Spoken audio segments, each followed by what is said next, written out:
بسم اللہ الرحمن الرحیم۔ السلام علیکم پاکستانیوں، اس وقت میں اڈیالہ جیل راولپنڈی کے باہر موجود ہوں۔ اڈیالہ جیل راولپنڈی جہاں عمران خان کو قید رکھا گیا اور اس کے خلاف جھوٹے اور بے بنیاد مقدمات کا سلسلہ جاری ہے۔ آج 2 جنوری کو اڈیالہ جیل کے اندر توشہ خانہ کیس کی سماعت تھی۔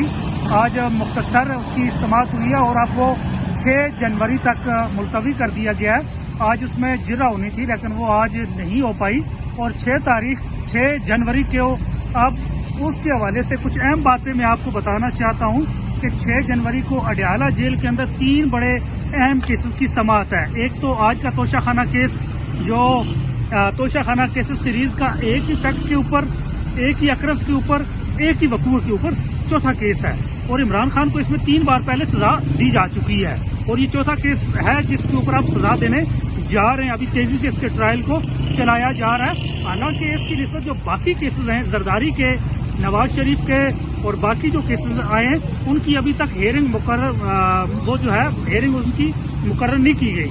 اس کے علاوہ جو دوسرا اہم کیس اب ہوا القادر یونیورسٹی ٹرسٹ کیس، 6 جنوری کو اس کیس کا فیصلہ سنانے کے لیے رکھا گیا ہے، اور اس کے اندر فیصلہ سنایا جائے گا۔ جس طرح عمران خان کے خلاف پہلے کیسز جتنے بھی ان کے فیصلہ جات آئے تو ہم اس میں سزا ہی توقع کر رہے ہیں۔ اس کے علاوہ تو جس طرح سائفر کے اندر، نکاح کیس کے اندر، توشہ خانہ 3 کیس کے اندر جس طرح عمران خان کو سزائیں سنائی گئیں، تو اس میں بھی ہم بھی یہی توقع کرتے ہیں کہ اس کے اندر سزا سنائی جائے گی۔ اس کے علاوہ 12 کیسز جو ہیں وہ 9 مئی کے ہیں، اور ان میں ایک کیس ہے GHQ حملہ کیس راولپنڈی۔